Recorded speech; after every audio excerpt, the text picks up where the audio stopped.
کہ کائنات پھیل رہی ہے. میں دیکھ رہا ہوں گیلیکسی میں سٹارز دور دور ہو رہے ہیں اور پھیل رہی ہے یہ کائنات. اور قرآن کہتا ہے وَالسَّمَاءَ بَنَيْنَاهَا بِأَيْدٍ وَإِنَّا لَمُوسِعُونَ. آسمان کو ہم نے اپنے دست قدرت سے بنایا ہے اور اس کو ہم قیامت تک پھیلاتے رہیں گے. 14 صدی پہلے ہی یہ تحقیق اللہ کے کلام میں آ چکی. پہلے سائنسدان نے کہا کہ پہلے یہ زمین آسمان سب چیزیں ایک ہی تھیں، ایک بڑا دھماکہ ہوا، اس سے پوری کائنات پھیلی، سورج الگ ہوا، زمین الگ، آسمان الگ.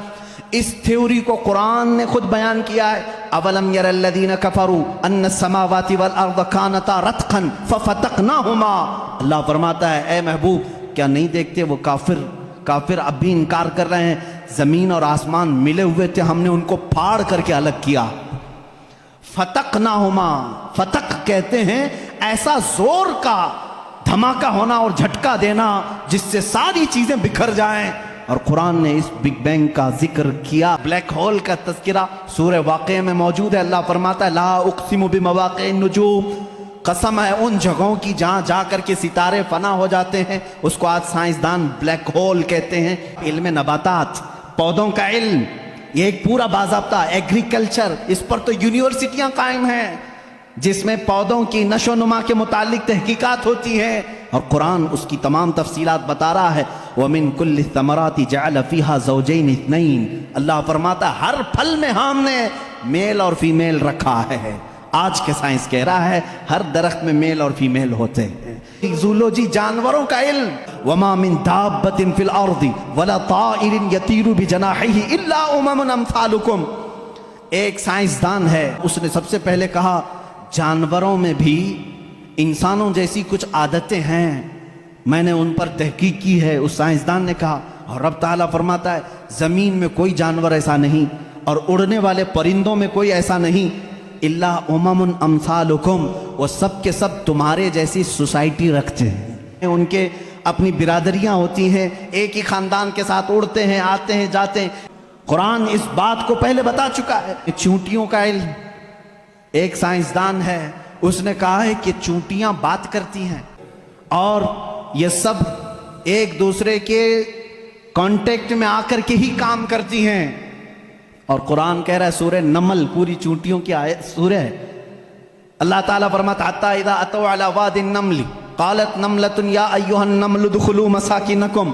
جب سلیمان علیہ السلام اپنے لشکر کے ساتھ سے گزر رہے تھے تو ایک چونٹیوں کی وادی کے پاس آپ آئے تو اللہ فرماتا ہے چونٹیوں کی جو بڑی سردار تھی اس نے ساری چونٹیوں سے کہا یا ایھا النمل ادخلوا مساکنکم، اے چونٹیوں جلدی جلدی اندر داخل ہو جاؤ، کہیں سلیمان علیہ السلام کا لشکر تمہیں بے خبری میں روند نہ جائے. شہد کی مکھی پر ایک بندہ ہے جس نے ریسرچ کیا اور اس کو نوبل پرائز ملا ہے. یہ 1975 میں 1975 میں ایک سائنسدان نے تحقیق کر کے بتایا شہد کی مکھیاں کمیونیکیشن کرتی ہیں، ایک دوسرے سے رابطہ کرتی ہیں اور ان کو ایک ملکہ ہوتی ہے اور وہ آرڈر دیتی ہے اور اس کے آرڈر کے اعتبار سے سب جاتی ہیں. اور قرآن میں دیکھو رب تعالیٰ فرماتا ہے وَأَوْحَى رَبُّكَ إِلَى النَّحْلِ أَنِ اتَّخِذِ مِنَ الْجِبَالِ وَمِنَ الشَّجَرِ بُيُوتًا فَاسْلُكِي سُبُلَ رَبِّكِ ذُلُلًا يَخْرُجُ مِن بُطُونِهَا شَرَابٌ مُخْتَلِفٌ أَلْوَانُهُ فِيهِ شِفَاءٌ لِلنَّاسِ. اللہ فرماتا ہے تمہارے رب نے شہد کی مکھی کو یہ علم دیا ہے اور شہد کی مکھی کا جو ورڈ یوز ہوا ہے عربی میں وہ مؤنث یوز ہوا ہے. اللہ قرآن میں فرماتا ہے مکھا نہیں مکھی. 1975 میں یہ بھی ایجاد کیا شہد کہاں سے نکلتا ہے. تو بعض لوگوں نے کہا وہ تھوک دیتی ہے منہ میں سے، اب تک تو یہی معلوم تھا. 1975 میں ایک سائنسدان نے کہا نہیں، اس کی بیلی میں سے، بیلی فیٹ جو ہوتا ہے پیٹ کی چربی یہاں سے نکلتا ہے. رب تعالیٰ فرما رہا ہے یخرج من بطونها، ہم شہد اس کے پیٹ کی چربی سے نکالتے ہیں.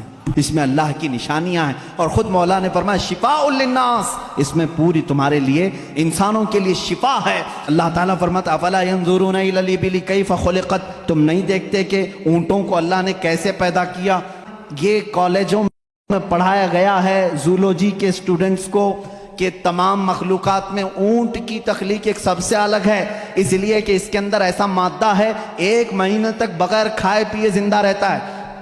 پانی جمع کر لیتا ہے۔ تقریباً 1950 یا 60 کے بیچ میں ایک سائنسدان نے کہا کہ مکڑی جانوروں میں سب سے کمزور دل والی ہوتی ہے، اور قرآن کہہ رہا ہے اتخذ وَإِنَّ أَوْهَنَ الْبُيُوتِ، بلکہ اللہ فرما رہا ہے سب سے کمزور گھر مکڑی کا ہوتا ہے اور سب سے کمزور دل بھی اس کا ہوتا ہے۔